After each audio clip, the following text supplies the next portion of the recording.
অন্তর্বর্তী সরকার কর্তৃক জোরপূর্বক আরোপিত সার ডিলার নিয়োগ ও সার বিতরণ সংক্রান্ত সমন্বিত নীতিমালা 2025 বাতিল করে সরকার অনুমোদিত কার্ডধারী খুচরা সার বিক্রেতাদের বহাল রাখার দাবিতে এই মুহূর্তে দেখছেন সারা বাংলাদেশের যে সকল খুচরা সার বিক্রেতারা রয়েছে তারা জাতীয় প্রেস ক্লাবের সামনে অবস্থান করছেন এবং তাদের দাবির পক্ষে বিভিন্ন ধরনের স্লোগান তারা দিয়েছেন। আমরা দেখছি সকাল থেকেই সারা বাংলাদেশ থেকে সার বিক্রেতারা এখানে উপস্থিত হয়েছেন এবং কিছুক্ষণ আগে তারা কিন্তু একটি বিশাল বিক্ষোভ মিছিল নিয়ে পল্টন মোড় ঘুরে আবারও এই জাতীয় প্রেস ক্লাবের সামনে অবস্থান করছেন। আমরা কথা বলবো এবং জানার চেষ্টা করবো আসলে তারা কেন এসেছেন। ত্রিপুর থেকে এসেছি আমরা 2009 সালের নীতিমালা অনুযায়ী সরকারের কর্মকাণ্ড অনুযায়ী আমরা খুচরা সার ডিলার ব্যবসায়ীরা এই ব্যবসার সাথে আজকে জড়িত 44,000 খুচরা কার্ডধারী ব্যবসায়ী এর সাথে জড়িত প্রায় 2 লক্ষ পরিবার।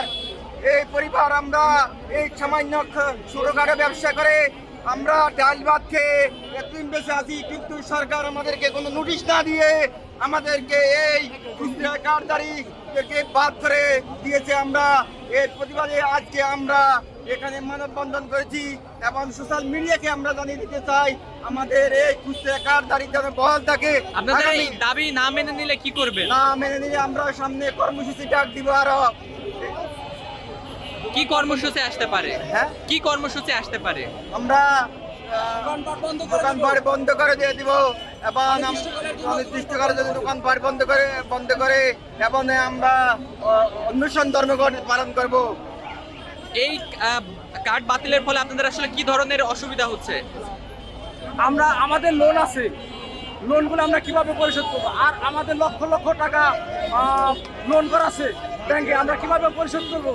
আবার একটা ডিলারের 15 লক্ষ 20 লক্ষ টাকা বকে আছে, সেই টাকা আমরা কিভাবে উঠাবো? সরকারকে এগুলো তো আমাদের পরামর্শ দিতে হবে, কারণ আমাদের শুধু বাতিল করলে হবে না। আমরা বাতিল চাই না, আমরা চাই এই ইউনূস সরকারের যে সুদখোর নীতিমালা যে আইন করছে সেটা শুধু ইউনূস সরকারের গ্রামীণ ব্যাংকের থেকে লোন নেওয়ার জন্য আমাদের এই হিসাবে বানানো হয়েছে। কারণ এই নীতিমালা হলে পরে আমরা পথে বসে যাবো, যাতে ইউনূস সরকারের কাছ থেকে আমরা লোন নিয়ে তার আবার ব্যবসা শুরু করতে হবে। এই জন্য এই নীতিমালাটা ইউনূস সরকার পাশ করে হয়ে গেছে। কারণ ইউনূস সরকার জানে যে বিএনপি সরকার আসলে পরে এই সারের নীতিমালা ফেসে যেতে পারে, এই কারণে এই নীতিমালা করে গেছে। কারণ বিএনপি সরকারকে চাপি ফেলানোর জন্য ইউনূস সরকার এই নীতিমালাটা পাশ করে গেছে। কারণ 44,000 পরিষেবাকে রাস্তায় বসানোর জন্য এই নীতিমালাটা পাশ করে গেছে ইউনূস সরকার। ধন্যবাদ।